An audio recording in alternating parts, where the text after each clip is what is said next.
Okay, so ask me. So here's the question. Social media is ubiquitous. We all live on social media, whether we like to admit it or not. But we're having the question next to me: what is okay to share? Is it okay to share personal, share everything, or should there be a boundary between what you share with the public and what you keep personal? Some people might think this question is cliche. It's really easy, but I Well, don't. if it's really easy, then what's the answer that these some people might say? Most times when you the response that I get is, "Duh, don't share your personal stuff." But then you watch different kinds of content online, and you find out that there are people who share everything, Yeah, that's what I'm saying. and Like, then there are those who don't share any. Like they have. where everything's very scripted and just curated to what they want the people to see, and that is it. So which one? What's the right answer? What's the right? Well, What's the right way to do you it? brought up this a minute ago when you were like, well, can it get you into trouble if you share too much? Yeah. On one hand, I think in the short term, yeah, it definitely can. Yeah, because I mean, you know, if you're putting everything out there, everyone has ugly moments. We mess up, we make mistakes, and you know, things like that, right? And I mean, I guess if everyone's seeing it, they could like not like you, or they could hold things against you, or even people that you know, like your friends down the street or like family members, might see something and they go like, "Oh my God, I cannot believe you did that." Like you shared, you know what I mean? Like it can, but Okay, well, here's my pushback. Why does that matter? Why does what people think matter? because those are the relationships They're strangers. that you're building. Well, some of the people are, yeah, they are strangers. The audience on YouTube. Yeah, are the audience on strangers. YouTube and whatnot, those are strangers, but they're also the ones that like make you relevant or valid to be like a YouTube influencer if that is your goal. No. The fame is not my goal. I would definitely want a community. People So that I know maybe them. it depends more on like what your goal is. And that would kind of determine what the right answer is. Where are you really going with this when you put your stuff out there?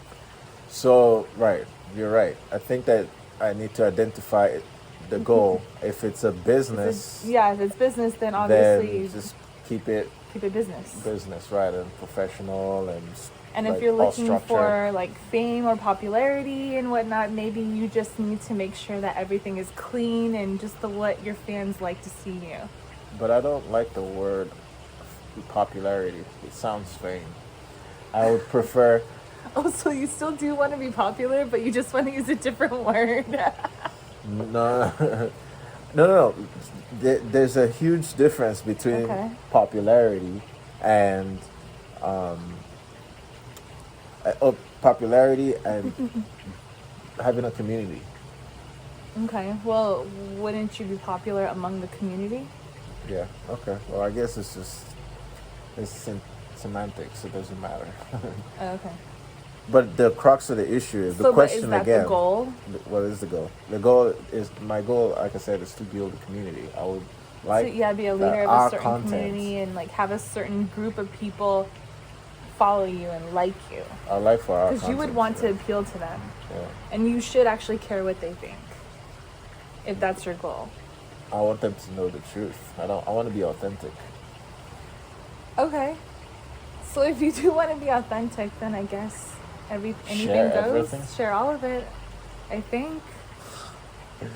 I mean, you know that your community is going to see things that they did not sign up for as well. If you do that, and you're okay with that, is what I'm saying.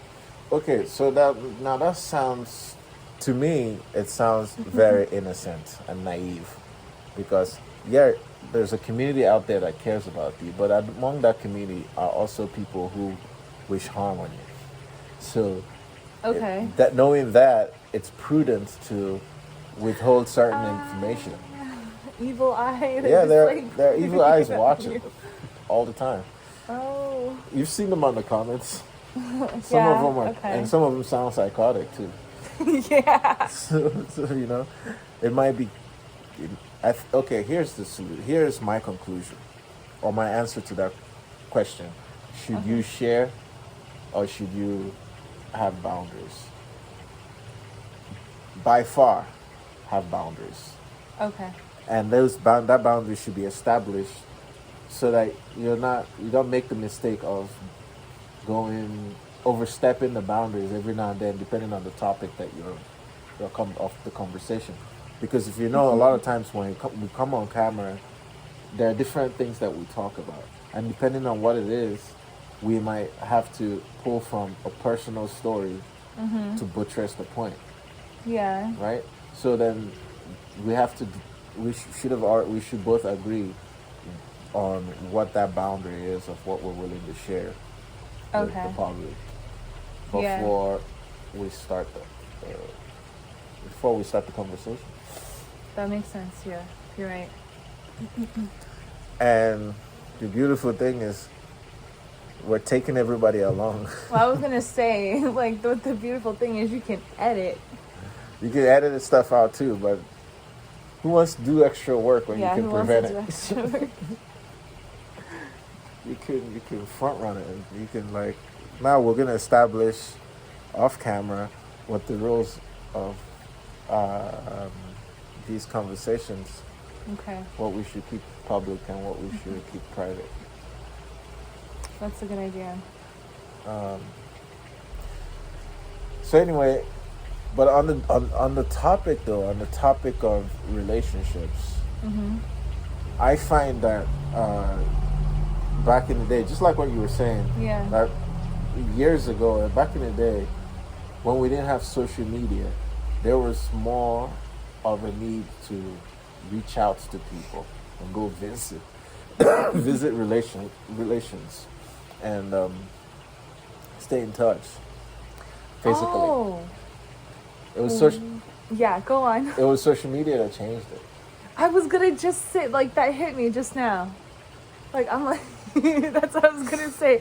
Cause Damn. yeah, because they didn't. That's why it was like that back then. Cause I'm just like, back in the old days, it was like anyone can come into your house, and you're just like, as long as you're home, you're open, and it's like the people down the street, relatives who didn't even let you give you a heads up that they were gonna come visit, but they drove for a couple hours. Like, anything goes, and you're gonna serve them and enjoy their company while they're there. That's how we met with people. Sometimes you would just go, "Do you want to stay in my house? We have a room. And it Go was stay totally in there." okay. And then they'll be like, "Yeah." 'Cause Today- because other than that, there was no Right. other way you had constant communication with these people. Yeah. So when you saw them, you were so happy to see them because you probably haven't seen them and in you a long wanted to time. be hospitable. You wanted to give them like Yeah. whatever you could. No, but we've moved. Food, We're no shelter. longer there anymore. We have social media. You're on WhatsApp. You're on Zoom. We're all zoomed out at this point. It's like we don't care anymore. We're It's just like there's no need to "Why see do I each other need it?" anymore because Oh, we've you want already to come over? Oh. texted and talked and and the whole nine. Oh, okay, that makes more sense. That's why we're tend to do that, and that's why even because I used to always think, oh well, maybe that's more of like a more of like a non-Western thing where people are okay with that, and then just when you become Westernized, that's when you become selfish. And you don't really care about your relatives or your relationships, and when people show up at your door, you're just like, why are you here? You didn't text me 3 days ago to let me know this was gonna happen. That is Western culture. But no. The thing is that we can't pretend that we're not influenced by the environment and the culture that we live in. Even though true. we are immigrants and we bring a different taste of culture with us, You're gonna we're that's immersed something in you this. adjust to and you become that. 'Cause We're- I notice a lot of my relatives and family members who live in America now and who've been here for 20 plus years. That's how they are now. It's like they're irritated if you don't call or text to let them know, or if you didn't plan and ask them last week or whatever if they're going to be available on that day. But And you know what I mean? right. But social media has also played a huge role in that to just completely change Yeah. how we interact with each other. We're now Yeah. there's too much access already. So me seeing a relative in person is not that necessary.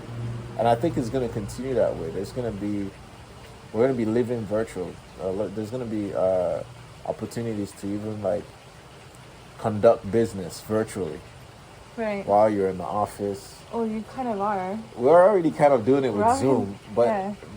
it's gonna be more immersive. Okay. So it'll actually become a unique experience to go see people, to go do things physically. Yeah, so we might like enjoy it again. Yeah, it'll be a retro thing. It'll be like, whoa. You have to drive. If someone wants to see you physically, that is like, that's gonna be like an honor. You should get really excited. No, but yeah, granted, we're speaking in like 30 years from now, or 30, 40 years from now. It's not anytime soon. But it's going to be in our lifetime. We're going to get to see it. Well, we're in our 30s now.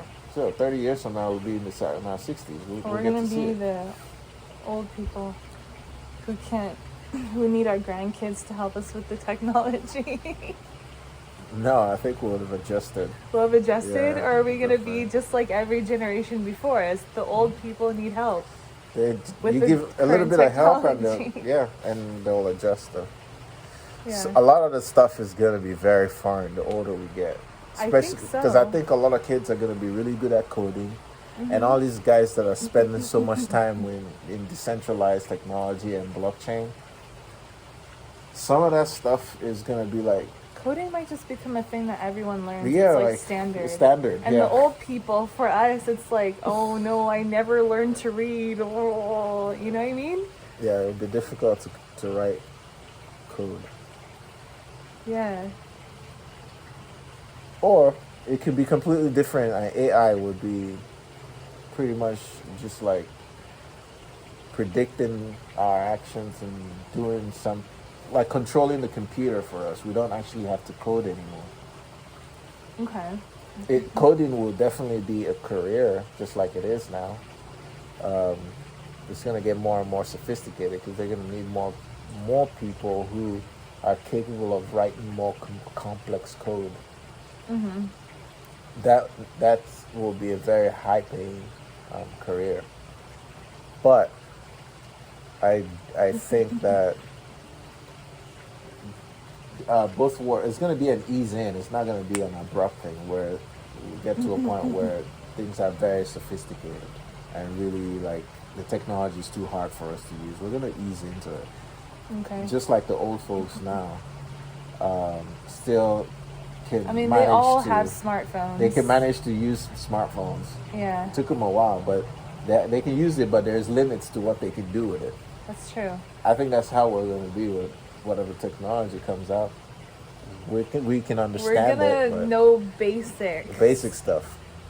Because we're gonna be able to function with it, but we can't do all the cool stuff like the kids are doing. Yeah. I guess. Well, because what happens is knowledge and the ability to learn, that intellectual ability declines over the years. And it's worse that a lot of us don't exercise. And exercise is the one thing that kind of staves off that sharp decline and keeps things kind of level.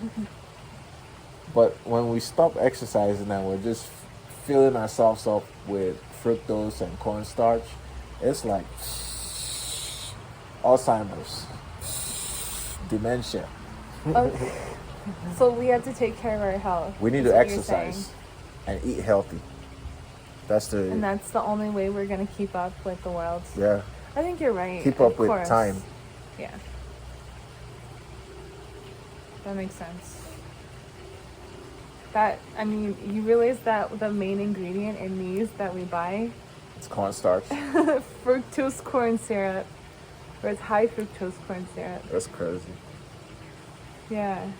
That's all they sell in the And stores. natural flavor, acetylflame, potassium, If you can't pronounce it, it's not good for you. sucralose, calcium disodium iota, citric acid, sugar, water. All right, y'all. Okay, I'm going to let get you it. guys go. Thank you for watching this show. Subscribe to the channel. Leave a comment down below. And Follow us on IG. I'm gonna see you. Catch you phone. Good night. The Pardon? camera's off on the blabbermouth. It's true. Oh, I don't know if I want to look like this on camera. I look like a hobo. Well, I mean, I kind of look like a hobo too. I don't know if it's, This is you crazy. know, man. it's I fine. don't think we need to look like The that. world knows we're at home. No, this is something we're gonna be watching in years to come. And Well, then we should remember what we used to do and how we looked. I think. These are real memories. We don't have to put on makeup for our memories. we should